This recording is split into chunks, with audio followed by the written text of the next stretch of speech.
वकालत पेशे को एक नोबल प्रोफेशन की तरह से समाज देखता है, लेकिन इस पेशे की संघर्ष की एक अपनी अलग पराकाष्ठा है, जिसमें शुरुआती दिनों में वकील के लिए जीवन यापन करना तक बड़ा संघर्षपूर्ण हो जाता है।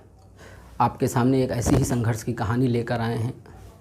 एक वकील साहब थे, जैसा कि हमारे समाज में होता है, शुरुआत में लोग नौकरी के पीछे दौड़ते हैं, नौकरी के लिए परेशान होते हैं। तो वकील साहब ग्रामीण क्षेत्र से और जुडिशरी की तैयारी करने के लिए इलाहाबाद चले गए। फिर इलाहाबाद में तैयारी करते करते कई बार प्रीलिम्स दिया, मेंस दिया, इंटरव्यू तक गए और कई बार वो इंटरव्यू से वापस आए। कुछ समय बाद जब वो अपनी जंग हार गए तो वकालत के पेशे में आए। जब वो वकालत के पेशे में आए तो उनकी उम्र लगभग 33 से 35 साल तक हुई होगी। उनकी शादी काफ़ी पहले हो गई थी और लगभग 12 साल का बच्चा भी था। उन्होंने एक बड़ा चैम्बर ज्वाइन किया जिसमें वो प्रैक्टिस करना शुरू किए। एक दिन उनके बच्चे का फ़ोन आता है और कहता है कि पापा समोसे ले आना। वकील साहब के पास समोसा ख़रीदने के लिए पैसे नहीं थे।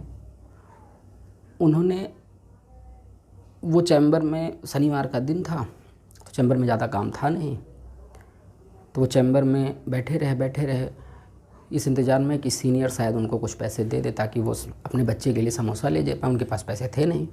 8 से 9, 9 से 10 बज गया रात के।